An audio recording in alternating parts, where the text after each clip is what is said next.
참 시간이 빠릅니다. 어느덧 여름이 또 지나가고 있습니다. 무더운 여름도 한풀 꺾인 것을 느낄 수가 있습니다. 그렇게 세상 속에서 하루하루의 시간 속에 어느덧 우리의 삶도 마지막을 향해 가고 있지 않겠습니까? 오늘 찬양의 가사의 고백에 보면 은혜 아니면 살아갈 수가 없다. 아마 이 고백이 지금 피부에 막 와닿는 분도 계시고, 우리 가사 속에 보면 우리 첫 마디에 호흡마저도 다 주님의 것입니다. 내가 숨 쉬는 것도 주님이 도와주셔서 지금 숨 쉬고 있습니다. 이게 이 찬양 가사의 정말 깊은 고백입니다. 그렇게 정말 인정하고 계십니까? 내가 숨 쉬는 것 하나까지도 내 힘으로 할 수 없다. 제가 이제 지난 금요일 날 어머니를 좀 잠깐 뵙고 왔는데, 뭐 연세가 100세 되신 이제 어르신이라 거동을 제대로 할 수가 없습니다. 그래서 병원에서 퇴원하셔서 집으로 잠깐 모시는데, 휠체어에 옮겨 걸을 힘이 없으시니까 본인 의지로는 한 걸음도 못 내딛습니다. 한 걸음도. 그냥 이렇게 부축하고 앉고 이렇게 해서 이제 앉고, 또 집에 와서도 마찬가지고 침대로 옆에 휠체어를 놓고도 본인 스스로 발을 옮겨서 침대 위로 올라가실 수가 없습니다. 그만큼 이제 모든 기력이 다 쇠해지고 난 시점에 계신 저희 어머니나 또 요양원에 계신 이제 박 권사님 이제 동갑이시라 찾아뵈러 가시면 그 두 분들의 공통점이 있습니다. 그 공통점은 무엇인가 하면, 아유 하나님 빨리 왜 안 데려가셔, 빨리 좀 데려가게 좀 기도 좀 해달라고 두 분이 똑같은 말씀하세요. 이제 정말 말 그대로 숨 쉴 만큼 숨 쉴 수 있는 기력도, 내 발 한 걸음을 움직일 수 있는 기력도 없다 보니 인생 속에서 그런 참 가장 마지막을 향해 가고 있는 그 시간 가운데 있는 그 시간을 살아가는 분들은 누구나 다 똑같습니다. 하루 더 살기를 원하는 것이 아니라 빨리 주님 품에 가고 싶은 거예요. 빨리 주님 품에 안겼으면 좋은 거예요. 인생의 고난은 그런 의미를 갖고 있는 거구나. 내가 정말 숨 하나까지도 제대로 쉴 수 없을 때 우리는 천국을 향한 갈망이 훨씬 더 커지지 않겠습니까? 여러분 건강한데 하나님 날 좀 빨리 좀 데려가 주십시오, 이런 말 하겠습니까? 이 땅에서 지금 먹고 살만하는데 하나님 빨리 좀 데려가 주십시오, 이런 생각 하겠습니까? 하나님 잠깐만요, 좀 더 있다가 이렇게 말을 할지 몰라도요, 막 그냥 눈만 떠도 하나님 왜 안 데려가셨어요? 오늘 이 밤이 마지막이면 좋았을 텐데 왜 안 데려가셨어요? 이런 생각 하겠습니까? 하나님 앞에서 우리에게 주어진 인생이 좀 그냥 이 고백 그대로 은혜입니다. 내가 지금 살고 있는 것은 은혜입니다. 내가 내 힘으로 호흡할 수도 없습니다. 이 믿음으로 은혜로 살아갈 때 하나님께서 주신 은혜의 깊이는 훨씬 더 커지고 깊어질 겁니다. 그런 은혜가 우리 모두 가운데 있기를 축복합니다. 자, 이스라엘 백성들의 모습을 다시 한번 살펴보면서, 지금 오늘 본문의 말씀에 보면 애굽 땅을 떠난 지 3개월 되었다. 3개월 지난 것이 아니라 3개월 접어드는 겁니다. 이게 정확하게 표현하면 2달이 지났습니다. 2달. 그러면 애굽을 떠났다라고 하는 것은 엄청난, 정말 말로 다 표현을 할 수 없는 은혜를 입은 거잖아요. 36년 동안 일제치하에 있다가 해방을 맞이하셨던 우리 성도님들 계시죠? 그 해방의 그 은혜를 직접 몸으로 체험하신 분들이 계십니다. 우리 성도님들 중에는. 우리 뭐 그 다음 세대들 잘 모르겠지만은 상상만 해도 너무 감격스러운 날이잖아요. 우리 민족이 드디어 해방이 됐구나, 자유가 됐구나, 대한독립 만세를 외치면서 얼마나 큰 축제가 이 땅 가운데 벌어졌겠습니까? 근데 이스라엘 백성들은 400년 종살이입니다. 내 부모도 종이고 할아버지도 종이고 그냥 종으로 태어나서 종으로 살아왔었던, 그냥 종이 당연시 됐던 그런 시대 속에 살다가 어느 날 그 땅에 양 한 마리도 두지 않고 다 떠나는 말도 안 되는 기적이 실제로 눈앞에 펼쳐진 거예요. 자, 여러분 한번 그 기적 현장을 가서 다시 한번 볼까요?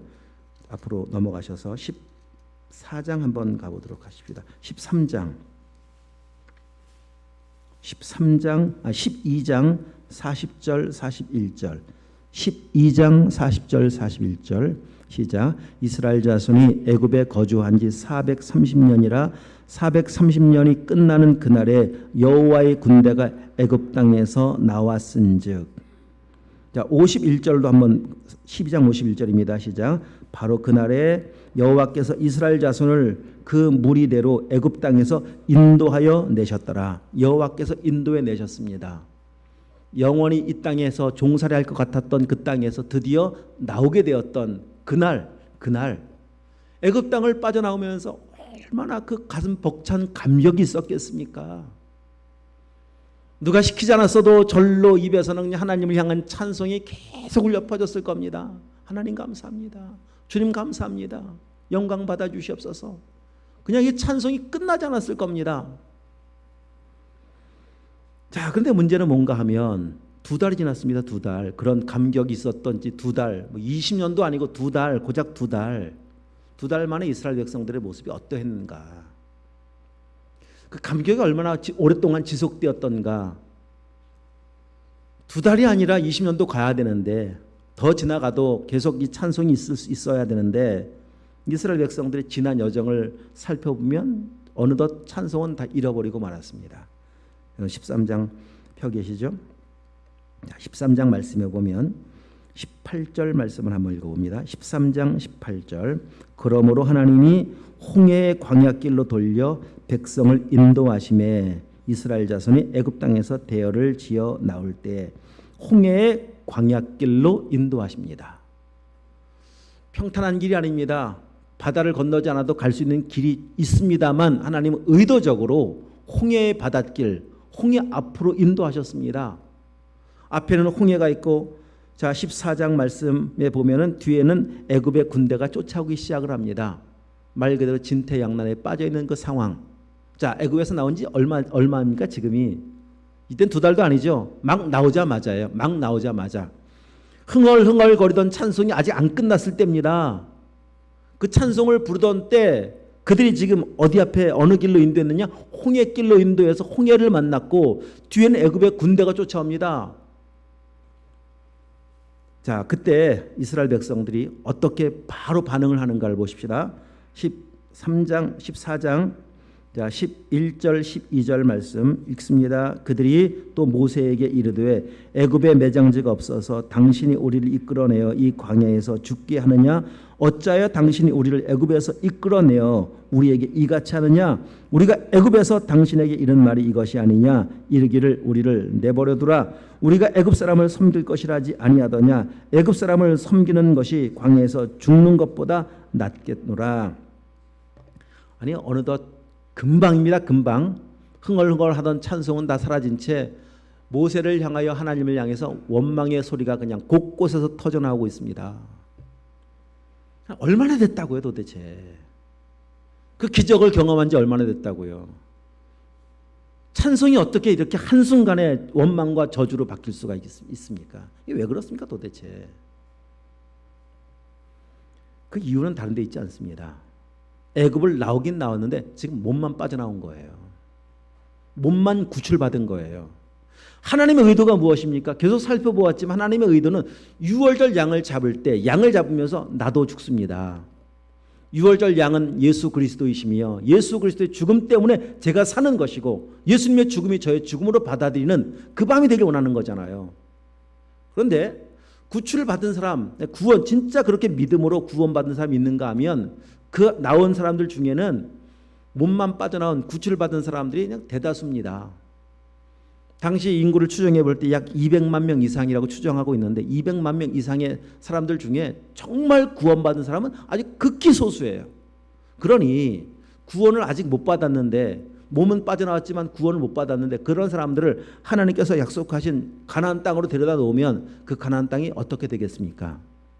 자, 말도 안 되는 상상을 한번 해보십시오. 여러분 진짜 구원을 못 받은 사람이 천국에 들어갔다고 생각을 해보십시오. 이건 상상이나 가능한 이야기입니다. 어떻게 되겠습니까?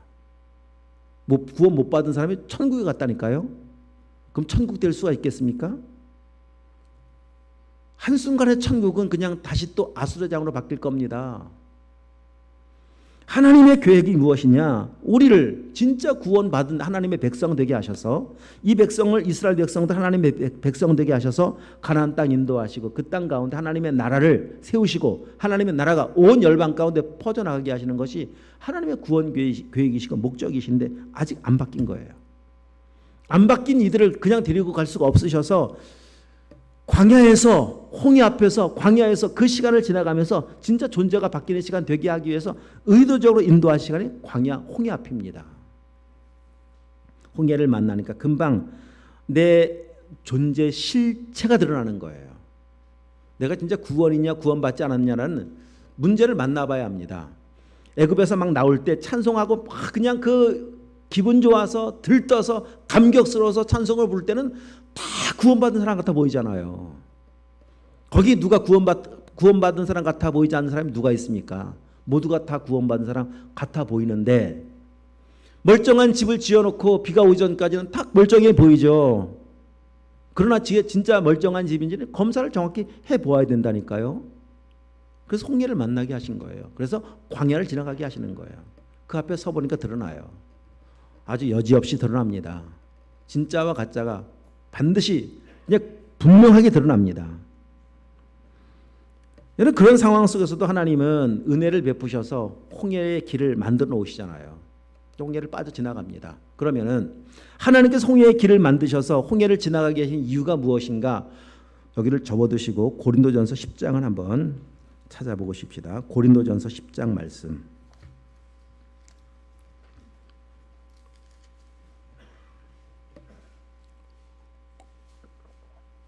10장 1절 고린도전서 10장 1절 읽겠습니다. 형제들아 나는 너희가 알지 못하기를 원하지 아니하노니 우리 조상들이 다 구름 아래 있고 바다 가운데로 지나며. 자 1절 말씀에서 알지 못하기를 원하지 않는다. 막 부정을 막 써놓은 것 같아 보이지만 굉장한 강조입니다. 꼭 진짜 형제들아 꼭 알아야 될 것이 있다. 이런 이제 강조의 의미로 써놓았는데 꼭 알아야 될 것이 무엇인가 하면 우리 조상들이 구름 아래에 있었고 라고 하는 것은 구름은 40년 광야의 시간입니다. 광야를 지나갔었던 시간의 의미가 무엇인가를 꼭 알아야 된다. 꼭 알기 원한다. 또 그 다음에 바다 가운데로 지나며 라고 하는 이 바다는 홍해 바다거든요. 형제들아 우리 조상들이 과거에 홍해를 지났었던 그 일의 의미를 꼭 알기 원한다.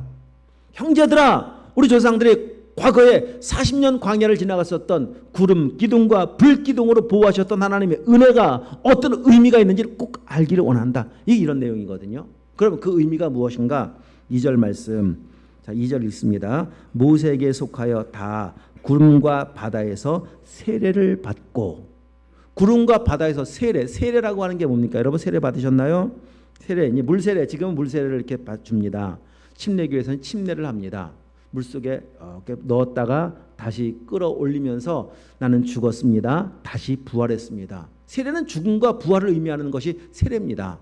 주님과 함께 나는 죽었습니다. 내 안에 사시는 분이 주님이십니다라는 믿음의 고백의 징표가 세례거든요. 여기서 보십시오. 세례를 받고라고 하는 것은 바다에 열려진 길을 지나가면서 저는 불평하는 제 모습을 보니까 저는 믿음이 없는 사람입니다. 믿음이 없는 저는 이 길을 만들어주신 예수 그리스도, 유일한 길 대신 예수 그리스도와 함께 저는 죽고 내 안에 주님 모십니다. 그 믿음으로 그 난길을 지나가기 원하시는 거예요. 그 믿음이 없으면 그 길을 지나가도 소용이 없다는 겁니다. 믿음의 사람은 그 길을 지나갈 때 어떻게 지나가느냐 하면 감사함으로 지나가는 거. 하나님 감사합니다. 나 같은 죄인 때문에 이 땅에 오셔서 생명의 길, 구원의 길 만들어 주실, 구약적으로 주실 예수 그리스도 보내실 것을 약속해 주셔서 감사합니다. 이 믿음 주셔서 감사합니다. 감사하며 찬송하며 그 길 지나가는 거겠지만 믿음이 없는 사람은 어떻게 지나가겠습니까? 홍해로 난 길을, 바다가 갈라졌습니다. 벽도 없습니다. 어떻게 지나가겠습니까? 자, 생각해 보십시오. 믿음 없는 사람이 빨리 지나가겠습니까? 믿음 있는 사람이 빨리 지나가겠습니까? 누가 빨리 뛸까요, 여기를? 믿음 없는 사람이 뛰겠죠. 지금 물이라니까요, 물. 언제 합칠지 몰라요. 아유, 길 열렸네. 빨리 걸으마 나 살려라. 그냥 뛰고 봅니다. 길을 열어주신 의미를 전혀 모른 채 뛰고 그냥 건너갔어요. 휴, 다행이다. 물론 감사하겠죠. 거기서도 하나님 감사합니다. 건너왔습니다. 애굽의 군대를 다 수장시켜 주셨습니다. 감사합니다. 이제 14장 15장 가면 찬송을 부르는데 거기 가기 전에 다시 우리 더 보고 넘어갈 구절이 있습니다. 3절 4절 10장 펴 계시죠? 3절 4절 읽고 가도록 하십시다. 다 같은 신령한 음식을 먹으며 다 같은 신령한 음료를 마셨어요. 여기까지 잠시만. 신령한 음식은 만나고요. 신령한 음료는 이제 살펴볼 겁니다. 반석에서 쳐서 물을 주셨던 그 생수를 의미하고 있는데, 자, 계속 마셨으니 이는 시작. 이는 그들을 따르는 신령한 반석으로부터 마셨음에 그 반석은 곧 그리스도시니라. 이 중요한 말씀입니다. 반석은 그리스도다. 양식을 먹으면서도 물을 마시면서도 그리스도를 만나기 원하시는 하나님의 계획이 광야를 지나갔었던 하나님의 의도 속에 있었다. 형제들 이 사실을 꼭 알길 원한다. 여기 펴놨으니까 좀 보고 가셔야 되겠네요. 그러나 15절 말씀, 그러나 그들의 다수를 하나님 기뻐하지 아니하셨으므로 그들이 광야에서 멸망을 받았느니라. 다수를 왜 기뻐하지 않았겠습니까? 믿음이 안 됐기 때문에. 홍해는 건너갔는데 믿음이 안 됐어요. 반석에서 나오는 생수는 마셨는데 믿음이 안 됐고, 매일 내리는 양식은 먹지만 그 양식을 내리는 하나님을 못 만났기 때문에 믿음이 안 됐고, 그래서 다수가 하나님 앞에 기뻐하지 않으므로 멸망을 당하였는데, 이 하나님이 결론이 여기, 결론부터 보고 가야 되는 이 말씀을 통해서 결론부터 보고 가십시다. 자, 존재가 안 바뀐 사람들이 어떻게 광야에서 반응했는가를 오늘 6절 이하에 나와 있습니다.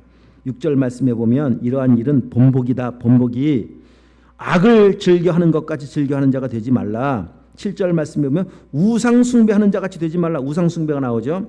8절 말씀 어떤 사람들이 음행하다가 죽었다. 음행하는 모습이 나오죠. 9절 말씀에 보면 그들 가운데 어떤 이들은 주를 시험하는 사람도 나왔죠. 자, 10절을 다 함께 읽겠습니다. 그들 가운데 어떤 사람들이 원망하다가 멸망시키는 자에게 멸망하였나니 너희는 그들과 같이 멸망하지 말라. 11절 그들에게 일어난 이런 일은 본보기가 되고 또한 말세를 만난 우리를 깨우치기 위하여 기록되었느니라. 계속 13절까지 보십시다. 그런즉 선줄로 생각하는 자는 넘어질까 조심하라. 사람이 감당할 시험 밖에는 너희가 당한 것이 없나니 오직 하나님은 미쁘사 너희가 감당하지 못할 시험 당함을 허락하지 아니하시고 시험 당할 즈음에 또한 피할 길을 내사 너희로 능히 감당하게 하시느니라. 여기 13절도 좀 잘 염두에 두시면서 이제 오늘 다시 본문으로 와 보도록 하십시다. 자, 출애굽기 15장 이제 광야를 지나서 홍해를 건넜습니다. 15장에 와서 보시면 이스라엘 백성들이 이 노래로 여호와께 노래하여 찬송을 하기 시작합니다. 내가 여호와를 찬송하리니 그는 높고 영화로우시며 말과 그 탄자를 바다에 던지셨음이로다. 찬송을 합니다. 15장에 보면, 자, 그리고 15장 어디까지 보시느냐? 21절 한번 보십시다. 21절 시작. 미리암이 그들에게 화답하여 이르되 여호와 너희는 여호와를 찬송하라. 그는 높고 영화로우시며 말과 그 탄자를 바다에 던지셨음이로다 하였더라. 여러분, 이 찬송은 누누이 말씀드리지만 누구나 다 할 수 있다고 말씀드렸어요. 내 눈앞에 홍해가 펼쳐져 홍해가 가로막고 있었던 그 길이 딱 열려졌습니다. 이 기적을 보고 찬송하지 못할 사람은 아무도 없습니다. 이 기적을 보면서 찬송하는 것은 너무 쉬운 일입니다. 하나님이 원하시는 찬송은, 받으시기 원하시는 찬송은 홍해 앞에서라고 말씀드렸습니다.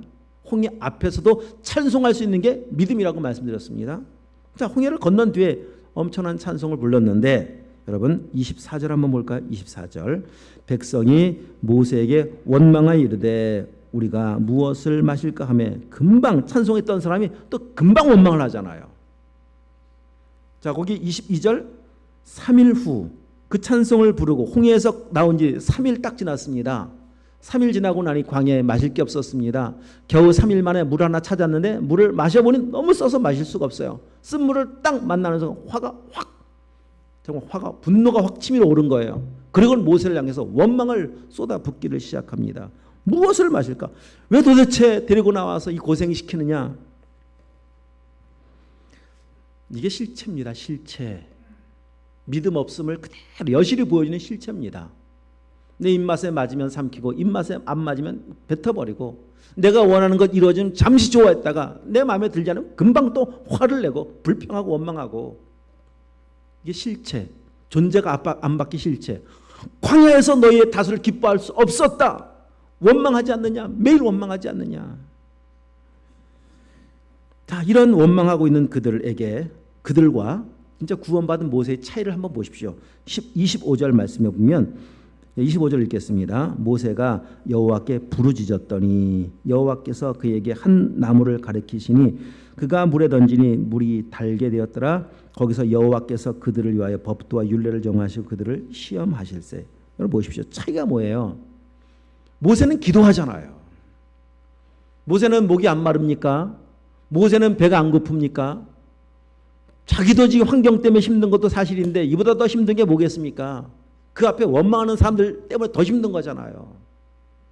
어려운 길을 함께 그냥 힘내서 가봅시다라고 하면 힘이 되는 거지만은 그냥 어려움 조금만 났다 그 앞에서 지도자를 리더를 그냥 향해서 손가락질, 삿대질, 원망, 불평을 쏟아놓으면 얼마나 괴롭고 힘들겠습니까?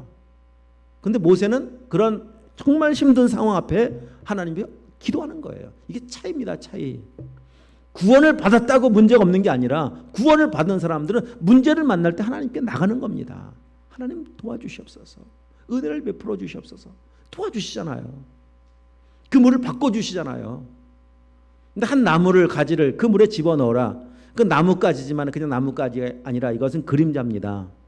쓴물을 단물로 바꾸는 그 일을 행하신 나뭇가지와 같이 예수 그리스도는 십자가 예수 그리스도는 우리의 존재, 쓴물과 같은 존재를 바꾸실 수 있는 분. 그러면 이 물을 마시면서 나뭇가지를 집어넣었습니다. 물을 마셔보니 이 물을 마셔보니 금방 썼는데 물이 달아요. 그러면 자, 상상해 보십시오. 3일 동안 마실 것이 없었습니다. 오죽하면 3일 만에 그래도 물을 마실 텐데 쓴물이라도 웬만하면 마실 텐데 아주 쓴물도 마실 수 없는 상황이 되었었고 그런데 물이 바뀌어서 이제 물을 마시는데 3일 만에 물을 마시는데 어떻게 마시겠습니까? 여러분 집에서 생수 한 잔 떠서 꿀꺽꿀꺽 이렇게 마시겠습니까? 그럴 수가 없잖아요. 그냥 물을 마시는데 그냥 허겁지겁 막 마시겠죠. 살겠다. 이제 살겠다라고 하는데 여러분 물을 마셔서 이제 살겠다라고 끝나면 안 되는 거예요. 거기서도. 이 물을 마시면서 나뭇가지가 집어넣으니 단물이 되었는데 예수님께서 이런 쓴 인생이잖아요. 지금 내 모습이 내 존재가 쓰다 보니까 나오는 게 쓴 것만 나오잖아요. 불평이 나오잖아요. 속에 있는 게 나오는 거 아니겠습니까? 이런 나를 변화시키시기 위해서 창세전부터 그리스도를 준비해 놓으셨고 십자가의 구원하심 그 은혜가 나를 바꾸실 것을 믿는 믿음으로 물을 마시면서 이 믿음이 있기 원하시는 것이 하나님의 계획이라고 하는 겁니다. 내가 하나님 만나지 못하면 물을 마셔서 금방 목마름을 해결할 수 있어도 근본적인 목마름은 해결이 안 됩니다. 계속 쓴물의 인생이 되는 거예요. 여러분 더 금방 보십시오. 16장 한번 가서 보세요. 16장. 자, 16장 가서 보시면 2절 말씀을 읽겠습니다. 이스라엘 자손 온 회중이 그 광야에서 모세와 아론을 또 원망하잖아요. 기적을 매일 경험해서 금방은 좋았을 때는 막 할렐루야 하다가도 금방 또 문제 많으면 또 원망이 그냥 나오는 것은 그 속에 뭐가 있다고요? 원망이 있다니까요. 그 속에 존재가 아주 쓴 물의 존재라니까요. 그럼 한번 생각해 보시죠. 왜 또 원망을 하는지. 왜 도대체 또 원망하냐? 3절 말씀을 읽어보십시다. 이스라엘 자손이 그들에게 이르되 우리가 애굽 땅에서 고기 가마 곁에 앉아있던 때와 떡을 배불리 먹었던 때 여호와의 손에 죽었더라면 좋았을 것을 너희가 이 광야로 우리를 인도해내어 이 온 회중이 줄여 죽게 하는도다. 왜 원망합니까? 먹을 게 없다고 원망을 해요. 먹을 게 없다고. 그러면서 생각하는 게 어떤 생각을 굳이 생각하는 것이 옛날 생각, 애굽 생각. 애굽에 있었더라면 적어도 배고프진 않을 텐데 애굽 나중에 막 돌아가자 그러잖아요. 이 사람들이. 참 얼마나 안타깝습니까? 하나님은 그런 백성들에게 먹을 것을 내려주십니다. 4절 말씀에 보면은요, 양식이 하늘에서 비처럼 내렸대요. 비처럼. 그 내렸던 양식이 아까 우리 고린도서 10장 말씀 신령한 양식이라고 말씀드렸었죠. 이 신령한 양식이에요. 이 양식의 이름이 뭐냐? 자, 16장 31절 한번 가볼까요? 31절 말씀. 이스라엘 족속이 그 이름을 만나라 하였으며 가시 같고 같이 희고 맛은 꿀 섞은 과자 같더라. 그 이름이 만나였습니다. 신령한 음식이. 자, 우리 그 보기 여기까지 오기 전에 중간으로 한번 더 볼까요? 11절 여호와께서 모세에게 말씀하여 이르시되 내가 이스라엘의 원망함을 들었노라. 그들에게 말하 이르기를 해질 때 고기를 먹고 아침엔 떡으로 배부리니 내가 여호와 너희 하나님인 줄 알리라. 원망하여. 이게 나중에 이 원망이 무엇입니까? 왜 매일 만나만 주십니까? 이게 금방 먹을 게 없다고 불평하던 그들에게 먹을 걸 주니까 왜 똑같은 것만 주십니까? 메뉴 좀 다양하게 주십시오. 애굽에 있었을 때는 뭐 파, 마늘, 부추 온갖 좋은 음식 다 먹었었는데 어떻게 하나님 그렇게 단순하십니까? 고기 먹고 싶습니다. 다 주십니다. 다. 그러면 자 보십시오. 먹을 게 없어서 만나를 먹으면서 하나님의 계획이 뭐라고요? 신명기 8장에 나와 있어요. 사람이 떡으로만 사는 것이 아니요 하나님의 입에서 나오는 말씀으로 산다라고 하는 사실을 알려주시기 위해서 그 만나를 먹으면서 주님 만나야 돼요. 이렇게 믿음 없는 나를 위해서 생명의 양식 되어주실 예수 그리스도. 주님 저의 구원자 되십니다. 저의 생명의 양식 되십니다. 주님이 저의 생명의 떡이 되십니다. 만나야 됩니다. 만나지 못하면 소용이 없습니다. 배는 엄청 부르게 먹는데 거기 보십시오. 막 그냥 고기도 얼마나 많이 먹는지 모릅니다. 그냥 그 고기가 나중에 성경 말씀 민수기에 가서 보면은요 진짜 더 이상 먹을 곳이 없을 만큼 먹어요. 그렇게 먹는데 17장 한번 더 가볼까요? 17장 3절을 읽어보도록 하십시다. 3절 시작. 거기서 백성이 목이 말라 물을 찾음에 그들이 모세에 대하여 원망하여 이르되 당신이 어찌하여 우리를 애굽에서 인도에 내어서 우리와 우리 자녀와 우리 가축이 목말라 죽게 하느냐. 또 원망이 나와요. 먹을 게 없어서 먹을 거 주니까 이제는 마실 게 없답니다. 자, 그런 백성들에게 하나님은 5절 말씀 지팡이를 들고 손에 잡고 가라. 6절 말씀 읽어보겠습니다. 내가 호렙산에 있는 그 반석 위 거기서 내 앞에서 서리니 너는 그 반석을 치라. 그것에서 물이 나오리니 백성이 마시리라. 모세가 이스라엘 장로들의 목전에서 그대로 행하니라. 이 반석은 곧 누구라고요? 아까 10장 4절 반석은 곧 그리스도라. 그러니까 반석에서 물을 마시면서 그리스도를 만나라는 겁니다. 이게 하나님의 계획이라니까요. 배고플 때 양식 먹고 목마를 때 물을 주시고 하나님께서 다 행하시는 그 과정을 지나가면서 하나님의 의도하심은 또 낮에 뜨거움을 피하기 위해서 구름으로 덮어주시고 밤에 추위를 피하기 위해서 불기둥을 덮어주시면서 보호하시고 인도하신 하나님의 계획은 불기둥에 그 은혜를 입으면서 세례를 받고 구름기둥의 은혜를 입으면서 세례를 받고 만나를 먹으면서 세례를 받고 이 물을 마시면 세례를 받고 진짜 존재가 바뀌고 원하시는 것이 하나님의 구원 계획이십니다. 근데 존재가 안 바뀌면은요 매일 먹으면서 불평하는 거예요. 이거 먹으면 이거 없다고 불평하고 저거 주면 저거 없다고 불평하고 계속 불평과 원망이 끝나질 않습니다. 그러니까 불평과 원망이 왜 안 끝나는 거냐 도대체. 왜 안 끝나는 거냐 도대체. 그래서 하나님은 오늘 본문이 참 중요한 거예요. 여러분 오늘 본문을 참 많이 말씀드렸지만 다시 한번 그런 의미로 말씀을 좀 보십시오. 너무 중요합니다. 말씀드렸잖아요. 이 본문이 제일 중요해요. 성경에서도 굉장히 중요하고 출애굽기의 가장 핵심적인 본문이 바로 이 내용입니다. 핵심적인 본문입니다. 자, 하나님이 말씀하시는 의미는 무엇인가 하면 이 백성들이 딱 3달째 되는 2달이 다 지나가고 나서 여기까지 오는 동안 내내 보여준 모습이 무엇인가 하면 원망, 불평, 원망, 불평. 이게 지금 이스라엘 백성들이 보여준 모습이었었거든요. 왜 그런 줄 아느냐 너희가? 그 내용이 바로 하나님 5절 말씀입니다. 왜 그런 줄 아느냐? 여러분 왜 계속 원망, 불평 왜 나와 똑같다? 왜 그런 줄 아십니까? 5절, 6절에 안 됐기 때문입니다. 5절, 6절. 자, 제가 눈으로 보십시오. 세계가 다 내게 속하였느니 너희가 내 말을 잘 듣고 내 언약을 지키면 너희는 모든 민족 중에서 누가 내 소유가 되겠고 너희가 내게 대하여 어떤 사람 제사장 나라가 되며 또한 거룩한 백성이 되리라. 너는 이 말을 이스라엘 자손에게 전할지니라. 잘 보십시오. 눈으로 되겠고 또 되리라. 되며 되리라. 이렇게 나와 있죠.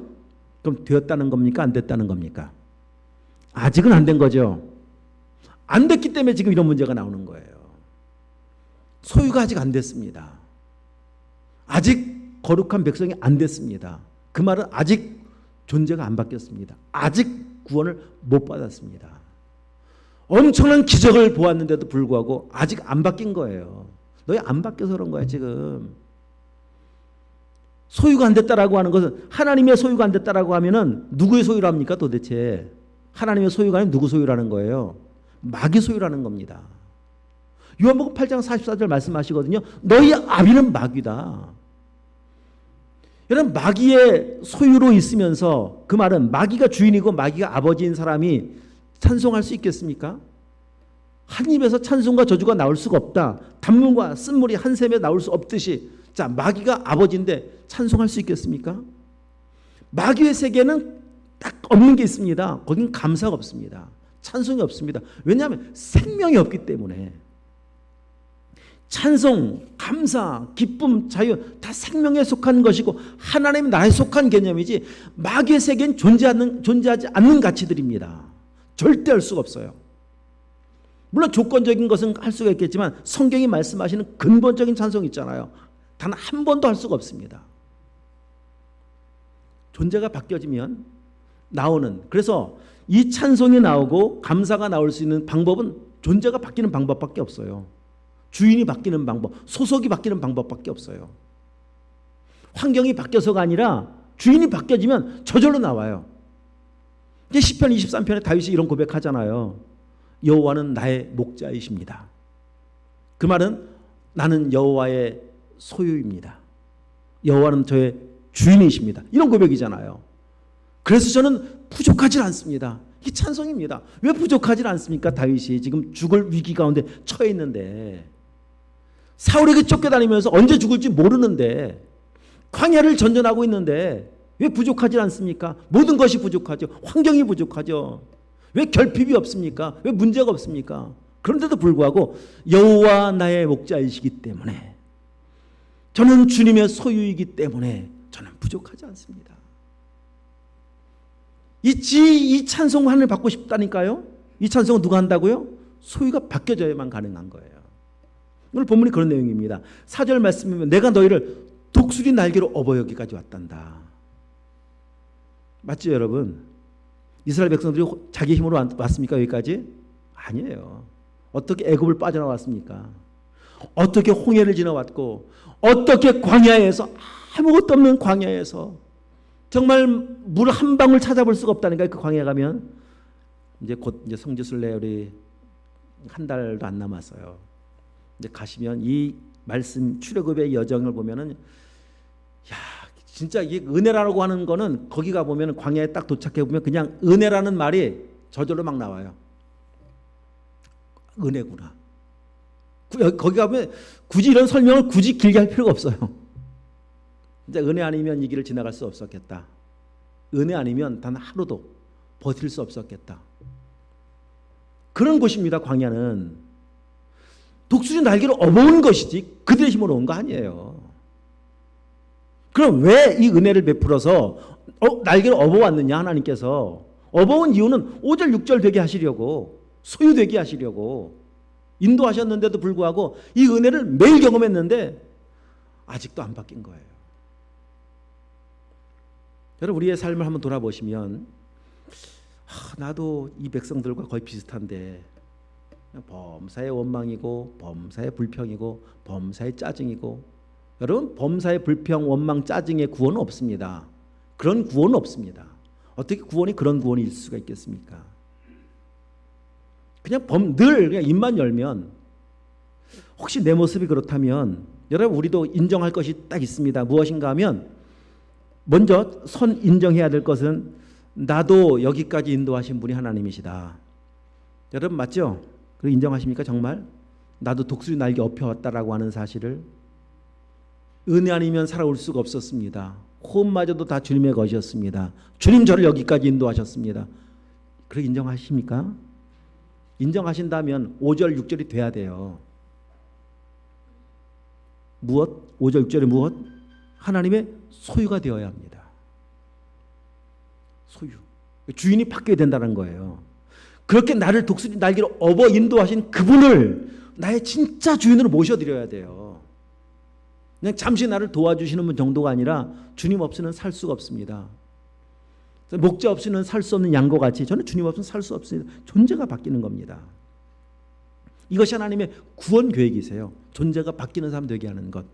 하나님을 주인으로 모신 하나님의 소유가 되는 것. 여러분 소유 그러면 조금 기분 나빠할지 모르겠는데 여러분 소유라고 하는 그 원어의 의미는요. 보배 중에 보배라는 말입니다. 보석, 보배 이게 소유예요. 또 하나의 소유라는 의미에 담겨있는 중요한 의미는 무엇인가 하면 하나님이 책임진다는 겁니다. 내 소유가 된다라고 하는 것은 내가 책임진다. 왜냐하면 우리는 우리를 책임질 수 있는 존재가 아니거든요. 내가 나를 책임질 수 있는 게 뭐가 있습니까? 아무것도 없어요. 내가 나에 대해서 할 수 있는 것이 아무것도 없어요. 여러분 지금 당장은 내가 뭔가를 할 수 있다고 생각이 들 수 있을지 모르겠습니다. 지금 당장은 내 건강을 가지고 움직일 수 있을 것 같아 보이기도 하고 내게 있는 어떤 걸 가지고서 뭐가 사고 팔고 할 수 있는 것 같아 보이기도 하겠지만 여러분 이건 유한한 시간 동안 잠시예요. 잠시. 우리 착각입니다. 이제 하나님께서 우리의 신경세포, 뇌 조직 세포 하나만 딱 건드려 놓아도요 아무것도 할 수 없어요. 하나님께서 바람 한 번만 싹 불어도 다 날아가 버려요. 진짜 착각 속에 사는 거지 우리가 할 수 있는 것이 없어요. 내가 뭘 나를 책임집니까? 아까 말씀드렸잖아요. 이 시간이 지나고 연세가 들다 보니까 내 의지로 발 하나를 못 내놓는데요.